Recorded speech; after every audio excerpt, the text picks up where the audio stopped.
महायोजना का विजन क्या है? हरित एवं कॉम्पैक्ट टाउनशिप में स्मार्ट, आर्थिक एवं शहरी मूलभूत सुविधाओं के साथ एक शहर को प्रशासनिक केंद्र एवं जीवंत अर्थव्यवस्था के रूप में विकसित करना। यहाँ जो सबसे इम्पोर्टेंट दो शब्द है वो है जीवंत अर्थव्यवस्था। हम इसको लिविंग इकोनॉमी के रूप में विकसित करना चाहते हैं। लिविंग इकोनॉमी से मेरा तात्पर्य है कि ऑर्गेनिक इकोनॉमी, कि ये शहर जैसे आप अन्य जो बसाए गए शहर हैं उनसे आप कंपेयर करेंगे तो आप ये हमेशा पाएंगे कि भाई गाजियाबाद अपने आप एक ऑर्गेनिक सिटी है। अगर आपको साइकिल खरीदने जाने हैं तो आपको पता है कहाँ जाना है। अगर आपको कपड़े खरीदने जाना है तो आपको पता है कहाँ जाना है। आप शोरूम्स के लिए जाना चाहते हैं तो आपको पता है अम्बेडकर रोड के ऊपर जाना है।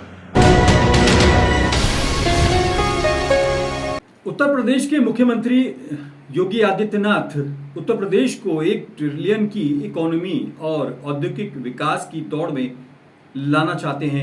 यानी 1 ट्रिलियन की अगर इकोनॉमी यहाँ की हो जाएगी तो यकीनन मुख्यमंत्री का ये सपना और खास तौर से ये प्लान पूरा हो जाएगा कि प्रदेश के अंदर औद्योगिक विकास और खास तौर से खुशहाली की बयार आ जाएगी। लेकिन ये कोई बहुत आसान टारगेट नहीं है। लेकिन सच्चाई ये भी है कि अगर केबीसी अतुल वत्स जैसे अधिकारी पूरे प्रदेश में काम करें तो यकीनन ये टारगेट बहुत मुश्किल भी नहीं है और नामुमकिन तो है ही नहीं। क्योंकि अतुल वत्स ने आज जिस तरीके से मास्टर प्लान 2031 को पेश किया और यकीनन वो लोनी और मोदीनगर को शामिल करके लोनी मोदीनगर गाजियाबाद मास्टर प्लान को उन्होंने आज मीडिया के सामने रखा, उससे तो यकीनन ये लगता है कि 1 ट्रिलियन की इकोनॉमी को हासिल करना उत्तर प्रदेश के लिए अब बहुत ज्यादा मुश्किल नहीं है। क्योंकि जिस ढंग से और जिस प्लानिंग के साथ जीडीए ने खास तौर से अतुल वत्स के नेतृत्व में ये तमाम प्लान बनाए हैं वो अपने आप में सराहनीय नजर आते हैं। खास तौर से जबकि नई योजनाओं और खास तौर से नए बायलॉज के तहत लोगों को न सिर्फ राहत देने की बात की गई है बल्कि गाजियाबाद को एक सुनियोजित और सुंदर शहर बनाने के अलावा इसको औद्योगिक विकास की दौड़ में भी आगे ले जाने की बात की जा रही है ताकि निवेश भी आए और प्रदेश के जो विकास के अंदर योगदान है गाजियाबाद का वो भी पूरी तरह से जारी रहे। हम आपको याद दिला दें कि गाजियाबाद वो शहर है जिसके अंदर औद्योगिक विकास आज़ादी के वक्त से ही आया था। यानी 1947 में जिस तरीके से मोहन मिकिन्स ने अपनी यहाँ पर इंडस्ट्री लगाई, मोदीनगर के अंदर जिस तरीके से यहाँ पर औद्योगिक विकास हुआ और तमाम शहर के अंदर जिस तरह से औद्योगिक बयार बही है वो आज भी जारी है। और जीडीए शायद इसी प्लान को और इसी एक तरह से योजना को लेकर चल रहा है कि आवासीय डेवलपमेंट के साथ साथ वो औद्योगिक विकास को भी कहीं ना कहीं साथ लेकर चल रहा है। एक प्रेस कॉन्फ्रेंस में बाकायदा अतुल वत्स ने अपनी कार्य योजना और खास तौर से इस मास्टर प्लान के बारे में बताया। जो मास्टर प्लान 2031 है ये जीआईएस बेस्ड मास्टर प्लान है। जो इसमें आगे चल के हम लोगों को ये सुविधा भी दे पाएंगे कि वो घर बैठे अपने डाटे का, अपनी जगह का लैंड यूज चेक कर सकें। इसके लिए उन्हें तारीख बनाने की आवश्यकता नहीं होगी। जीआईएस बेस्ड मास्टर प्लान ज़्यादा अकोमोडेटिव होते हैं। ये सैटेलाइट इमेजरी के बनाए जाते हैं और इसमें प्लानिंग अच्छे से हो पाती है। साथ ही साथ जो हमारी जनसंख्या बढ़ी है उसको 21 के सापेक्ष नए एरियाज प्लान करते हुए उसको इनकॉर्पोरेट किया गया है। गाजियाबाद ऐसा जनपद है जो लगभग 60% अर्बनाइज हो गया है। और मैं कहूँगा यदि उत्तर प्रदेश एक्सप्रेसवे प्रदेश है तो गाजियाबाद जनपद एक्सप्रेसवे जनपद है। इसमें इस पेरिफेरल एक्सप्रेसवे एक तरफ, फिर आपका जो दिल्ली देहरादून एक्सप्रेसवे बन रहा है वो एक तरफ, फिर साथ ही साथ दिल्ली मेरठ एक्सप्रेसवे एक तरफ, और जल्द ही टीएमबी को कनेक्ट करता हुआ जो आपका गंगा एक्सप्रेस वे है उससे भी लिंक रोड जो बनाया गया है। तो मैं कह सकता हूँ कि इसकी कनेक्टिविटी बहुत अच्छी है। और गवर्नमेंट की प्लानिंग है अभी कि वो RRTS कम मेट्रो जेवर तक लेकर जाए तो इंटरनेशनल एयरपोर्ट जो जेवर आगे चल के बनेगा तो उसके लिए भी गाजियाबाद को सीधी कनेक्टिविटी प्राप्त। दरअसल अतुल वत्स वो IAS ऑफिसर हैं जिनके नेतृत्व में अलीगढ़ डेवलपमेंट अथॉरिटी को भी नए आयाम छूने का मौका मिला और अब वो गाजियाबाद में भी जिस तरीके से अपनी क्षमताओं का और ख़ास तौर से अपनी टीम को लेकर योजनाएं बना रहे हैं और विकास की बयार को लाने की कोशिश कर रहे हैं, उससे लगता है कि बहुत जल्द गाजियाबाद के अंदर कुछ नई योजनाएं आएंगी जिनको न सिर्फ गाजियाबाद की जनता महसूस करेगी बल्कि प्रदेश में भी उसका नाम होगा। गाजियाबाद की कनेक्टिविटी NCR में होने का अपने आप में बहुत अच्छी है। यहाँ RRTS भी है, देश का पहला रैपिड रेल ट्रांसपोर्ट सिस्टम आपको गाजियाबाद और मेरठ में प्राप्त हुआ। उसके अलावा 2 मेट्रो लाइन्स हैं और साथ ही साथ 3 मेट्रो के प्रोजेक्ट्स अभी प्रक्रिया में हैं और बहुत जल्दी आपको, चाहे वो लोनी की तरफ मेट्रो हो या फिर जेवर के लिए मेट्रो हो, तो भी आप उसका विकास भी आपको देखने के लिए मिलेगा।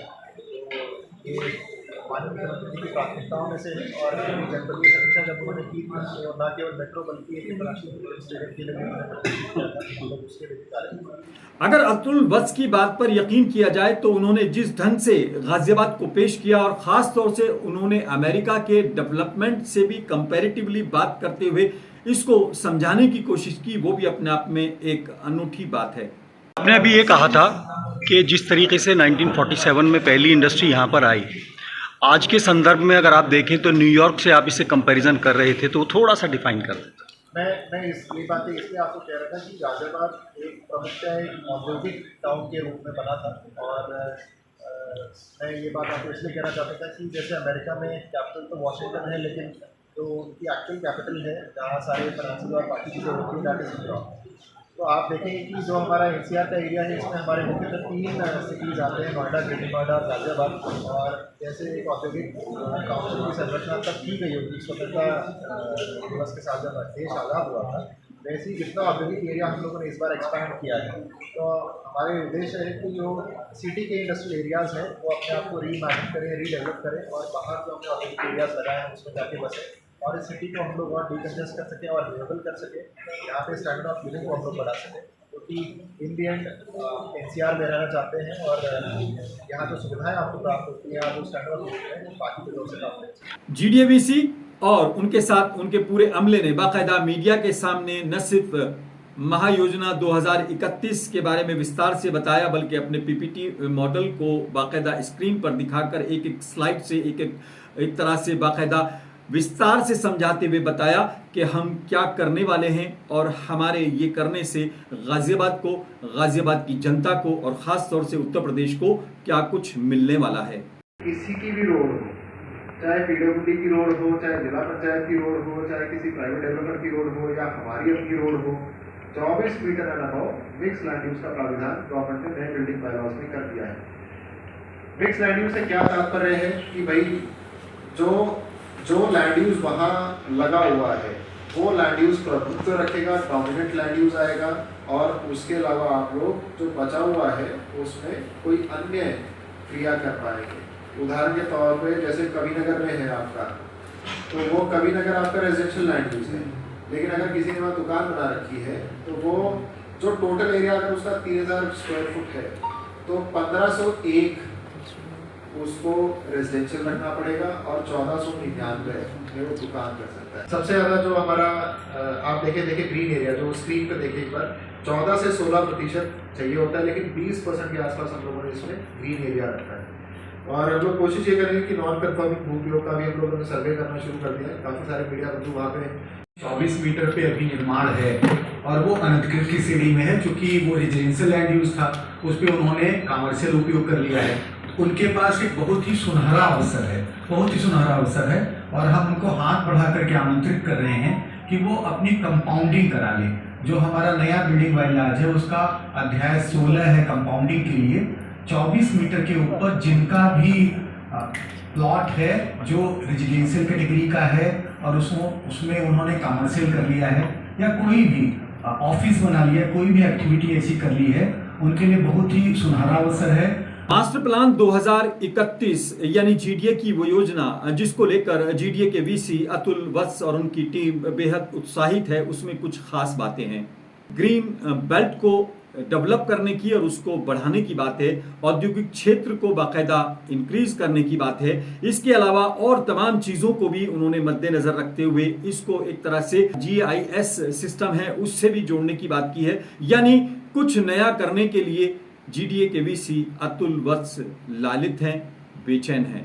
ये GIS बेस्ड मास्टर प्लान है, तो इसमें आगे चल के हम लोगों को ये सुविधा भी दे पाएंगे कि वो घर बैठे अपने कांटे का अपनी जगह का लैंड यूज चेक कर सकें। इसके लिए उन्हें तालीम आने की आवश्यकता नहीं होगी। GIS बेस्ड मास्टर प्लान ज़्यादा अकोमोडेटिव होते हैं। ये सैटेलाइट इमेजरी के बनाए जाते हैं और इसमें प्लानिंग अच्छे से हो पाती है। प्रदेश के मुखिया का प्लान है कि प्रदेश के अंदर न सिर्फ इकोनॉमी को बढ़ावा दिया जाए बल्कि औद्योगिक विकास को भी एक तरह से प्रोत्साहन दिया जाए। ऐसे में अगर अतुल वत्स जैसे ऑफिसर मुख्यमंत्री के कदम ताल से ताल मिलाते हैं तो यकीनन ये टारगेट बहुत आसानी से अचीव किया जा सकता है। सबसे बड़ा सवाल यही है कि महायोजना 2031 को एग्जीक्यूट करने के लिए अतुल वत्स और उनकी टीम कितनी दक्षता से काम करती है, ये आने वाले वक्त में ही पता लगेगा।